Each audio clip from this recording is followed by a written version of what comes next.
Hey everyone, Lori and Tracy here from Thread Strategies. Thanks for being with us on our YouTube channel, especially if you're making your way through these corporate partnership videos. This last one is about getting in the door with a new prospect. So we're going to assume at this point you have done your research, you've found some values aligned, potential partners from the corporate sector, you got your list. So next, what do you do?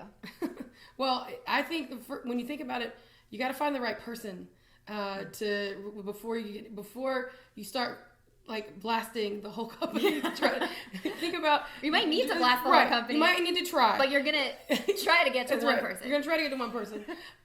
Couple quick ways to find that right person: talk to your network, your board. Does anybody know anybody there? So on and so forth. I think that might be super helpful just to start with who you know. Do you know anybody in the company? And then, of course, they actually might have somebody listed on their website for you to reach out to. You're trying to really get to the decision maker if possible. And then maybe another way to get into the door, I've done this before, look at your data. And if you've got anybody with an email from that company, maybe as a donor or somebody that's another way that you might be able to find somebody that might have a connection there. So you got to be a little bit of a sleuth. But you need to do a little bit of work to make sure that you're reaching out to the right person and getting to that decision maker, or at least to the gatekeeper of the decision maker. Yeah, and that would be like if you have a donor with a at Walmart address, the likelihood that person is decision maker is low, but they probably know how their company works.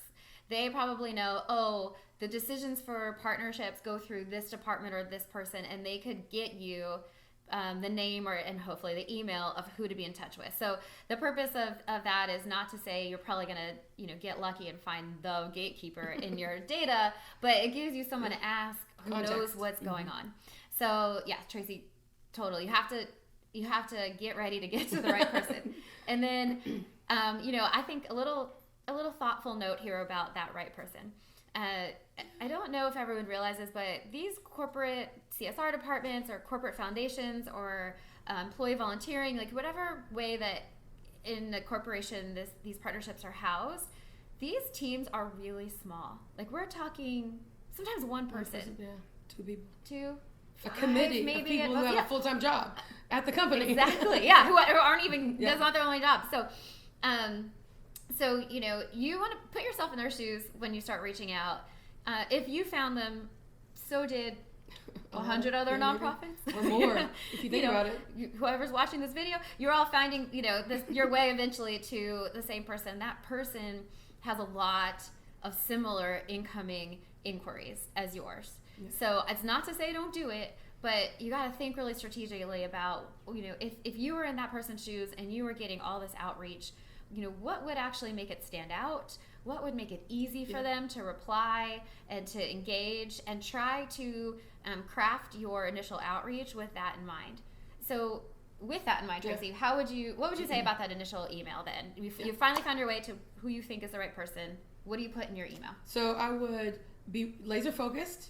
I would make sure that I've highlighted the research that I've done to share with them how we are values aligned. It means you've done your research on their company and the ways in which you could partner and how your values align with each other.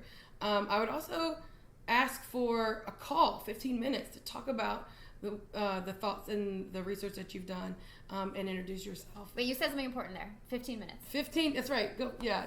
Say more about that. Yeah. Are you going to ask for an hour? No. Can I get an hour to tell you everything about my organization that ever happened?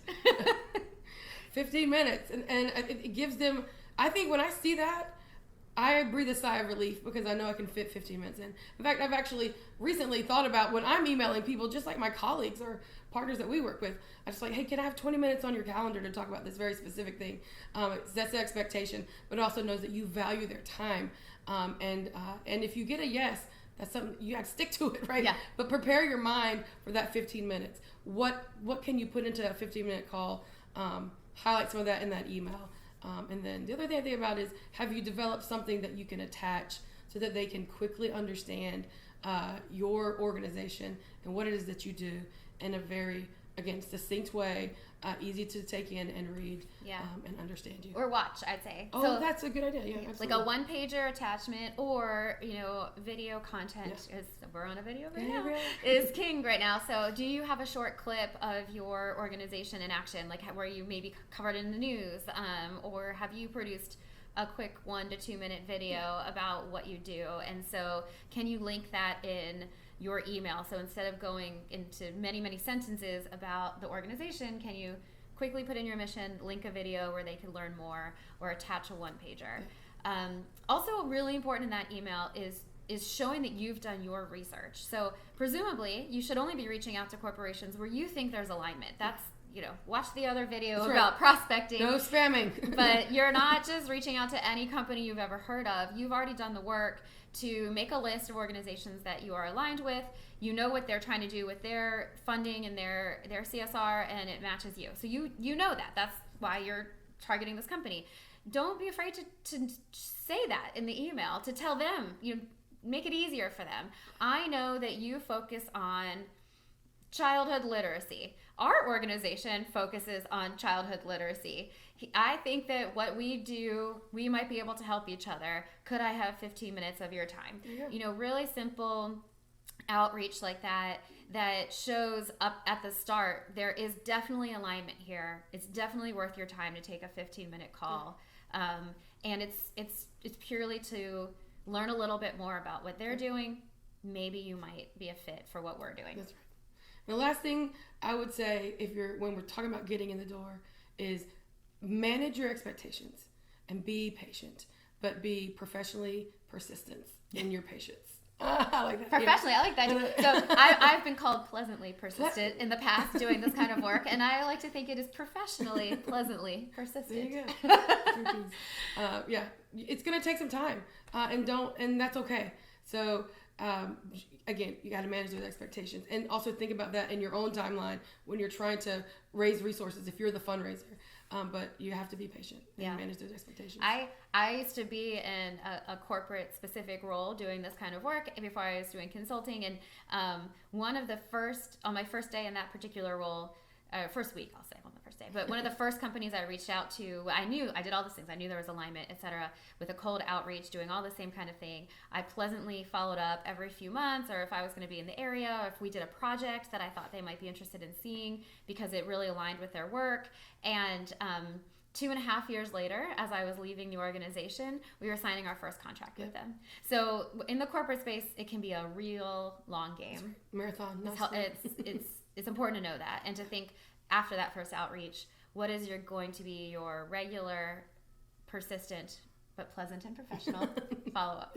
So I think that's that'll get you started, and then it's a matter of like I said, it could take years. Sometimes you got to chip away at it, and stay the course when you know that it's a fit. Absolutely. If it wasn't a fit, then you're wasting your time. Right. But there we go. Yeah, thanks so much for being with us today. We hope that you've enjoyed these tips and tricks, but also please check out our other videos, and if you love the channel, subscribe. But if you have any questions or best practices that you found, I want to share in the comments, or reach out to us at Thread Strategies.